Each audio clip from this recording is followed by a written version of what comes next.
जहां अल फलाह के चेयरमैन को न्यायिक हिरासत यानी कि जवाद सिद्दीकी को न्यायिक हिरासत में भेजा गया है। जवाद सिद्दीकी को 14 दिन की न्यायिक हिरासत में भेजा गया है। 15 दिसंबर तक आपको ये अपडेट दें कि जवाद सिद्दीकी को न्यायिक हिरासत में भेजा गया है। तो अल फलाह यूनिवर्सिटी के चेयरमैन को न्यायिक हिरासत, इस पूरे मामले को लेकर, दिल्ली ब्लास्ट केस को लेकर कई खुलासे हो चुके हैं, बैक टू बैक बड़े खुलासे हो रहे हैं। अब देखिए जिस तरह से अल फलाह यूनिवर्सिटी एक तरह से केंद्र रहा, यहां से कई चीजें बरामद हुई, कई कनेक्शन वहां से मिले हैं। उसके बाद टीम लगातार कार्रवाई कर रही है। दूसरी तरफ एनआईए की जांच जारी है। कश्मीर और उत्तर प्रदेश में कुल 8 जगहों पर छापेमारी की जा रही है।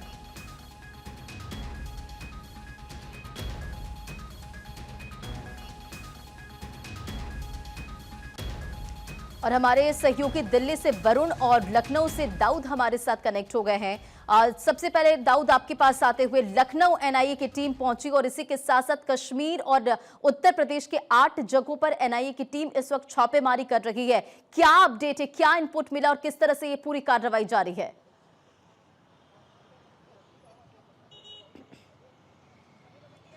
बिल्कुल, देखिए रंजना, आपको साफ तौर पर बता दें कि आज राजधानी लखनऊ के कैसरबाग स्थित खंदारी बाजार में डॉक्टर शाहीन के घर पर एनआईए ने लोकल पुलिस के साथ छापेमारी की है, जहां पर लगभग सुबह 6 बजे के आसपास एनआईए की टीम लोकल पुलिस के साथ शाहीन के घर पे पहुंची है और वहां पर उसके जो पिता थे उनसे और उनका भाई शोएब लगभग 6 घंटे से अधिक उनसे पूछताछ चली है। और एनआईए के हाथ में एक डायरी भी थी जिस पर वो पूछताछ के दौरान लिखती हुई जो जानकारी मिली उसको उन्होंने नोट किया है और कई इलेक्ट्रॉनिक जो साक्ष्य थे वो भी इकट्ठा किए हैं। और एनआईए की टीम ने उनके पापा और उनके जो भाई थे उनसे कई जानकारियां जुटाई है कि शाहीन कब कब लखनऊ आती थी और किस किस से मुलाकात उसकी होती थी, और इस तरह के कई साक्ष्य जुटाए हैं। लगातार एनआईए इस मामले पर कार्रवाई करती हुई नजर आ रही है। उसके जो जितने भी मिलने वाले थे या जितने भी लोग उसके कांटेक्ट में, लगातार सभी को हिरासत में भी ले रही है, उनसे भी लगातार पूछताछ करती हुई नजर आ रही है। आज ये पूछताछ लगभग 6 घंटे से अधिक चली है और लगभग सुबह 6 बजे एनआईए की टीम खंदारी बाजार स्थित डॉक्टर शाहीन और डॉक्टर परवेज के घर पर आती है, पूछताछ करती है। 11 बजे के बाद ये टीम लखनऊ से यहां से वापस गई है। फिलहाल हमने एनआईए से बात करने की कोशिश की, लेकिन एनआईए का कोई भी अधिकारी इस मामले पर बोलने को तैयार नहीं हुआ। बाकी इसमें क्या कुछ चीजें निकलकर सामने आती है, अब ये देखने वाली बात होगी। जी बिल्कुल मोहम्मद दाऊद, ये देखने वाली बात होगी कि इस पूरे केस में किस तरह से इन्वेस्टिगेशन की जा रही है। और आप देखिए कि बैक टू बैक कई गिरफ्तारियां भी हो चुकी है। आप हमारे साथ बने रहे। वरुण भी हमारे साथ कनेक्टेड है। वरुण, अल फलाह के चेयरमैन को न्यायिक हिरासत में भेजा गया है, यानी कि अब इस पूरे केस को लेकर जांच और भी आगे बढ़ रही है। देखिए, बिल्कुल एनआईए जहां पर टेरर एंगल पर मामले की जांच कर रही है, तो वही एनफोर्समेंट डायरेक्टरेट इस पूरे मामले के अंदर जो मनी लॉन्ड्रिंग है उसको तलाश कर रही है। अल फलाह यूनिवर्सिटी के जो चेयरमैन है जवाद अहमद सिद्दीकी, उनको गिरफ्तार किया था, 13 दिन की न्यायिक हिरासत पर लिया था। आज साकेत कोर्ट में पेश किया न्यायिक रिमांड खत्म होने के बाद, तो अब उनको अदालत ने 14 दिन की जुडिशियल कस्टडी पर यानी कि जेल भेज दिया है। आप इस पूरे मसले के अंदर देखेंगे, जब एनफोर्समेंट डायरेक्टरेट ने अल फलाह यूनिवर्सिटी के मामले में जो मनी लॉन्ड्रिंग में जांच पड़ताल शुरू करी, तो एनफोर्समेंट डायरेक्टरेट को करीब 415 करोड़ रुपए की ऐसी ट्रांजैक्शंस का पता चला, इस पैसे का पता चला जो कि अल फलाह यूनिवर्सिटी को फीस के तौर पर मिल रही थी। और ये जो यूनिवर्सिटी है इसके पास ना ही एनएएसी की रिकॉग्निशन थी, ना ही जो यूजीसी के 12B की रिकॉग्निशन होती है, यानी कि छात्रों को गलत जानकारी दी गई, धोखे में दिया गया और जो फीस थी वो उनसे ली गई। और यही वजह है कि इस पैसे को प्रोसीड ऑफ क्राइम मानकर एनफोर्समेंट डायरेक्टरेट चल रही है। इतना ही नहीं, देखिए मैं आपको एक और अहम यहां पर जानकारी दे दूं।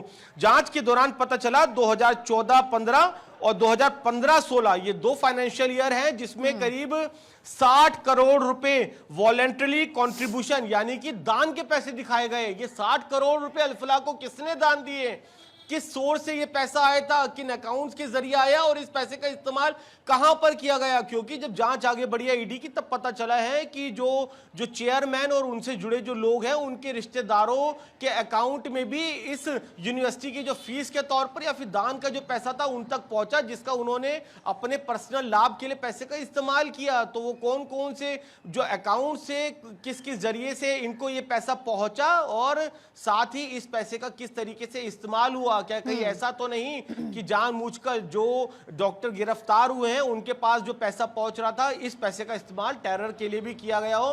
तो ये एंगल तो एनफोर्समेंट डायरेक्टरेट और एनआईए कर ही रही है। बिल्कुल साथ ही मनी बिल्कुल, लॉन्ड्रिंग कई को ऐसे लेकर महत्वपूर्ण ईडी की जो सवाल है जांच जिसे वो लेकर आगे लगातार बढ़ रही है और यही जांच वजह है कि पड़ताल आगे की जा रही है। वरुण, दाऊद, जरा आप ये बताइए कि टीम वहां पर कब पहुंची, कितने देर से ये पूरी जो जांच पड़ताल है की जा रही है, कब तक ये जांच चलने वाली है और क्या अहम सुराग मिल सकते हैं, क्या और भी गिरफ्तारियां हो सकती हैं?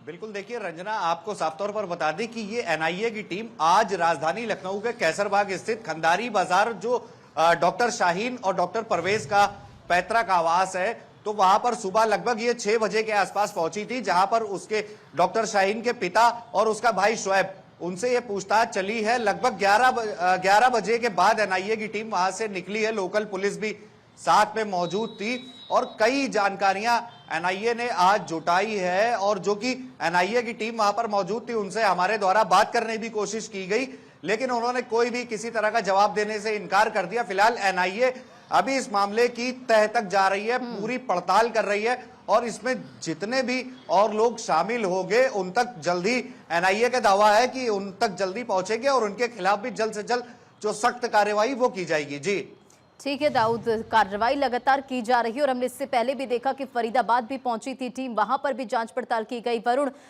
बिलाल जो कि ड्रोन से अटैक करने की तैयारी कर रहा था, जानकारी ये मिल रही है कि टीम वहां पर भी पहुंची, जांच पड़ताल करती नजर आई, क्या अपडेट है इसे लेकर?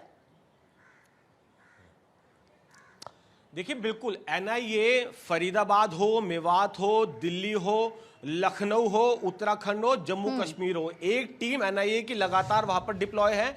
आज लखनऊ के अलावा जम्मू कश्मीर में भी करीब आधा दर्जन जो लोकेशंस है वहां पर एनआईए की छापेमारी चल रही है, जिनमें डॉक्टर मुजम्मिल, डॉक्टर आदिल और साथ ही मुफ्ती इरफान। मुफ्ती इरफान वो शख्स है जो कि इन तीनों डॉक्टरों के संपर्क में था, जो कि डॉक्टर मुजम्मिल के जरिए पाकिस्तान में बैठे आईएसआई हैंडलर है उनके संपर्क में था, और इसी मुफ्ती इरफान के जरिए AK-47 और जो दूसरे वेपन्स है वो डॉक्टर्स तक पहुंच रहे थे। तो इन सभी के घर हो, चाहे दानिश हो जो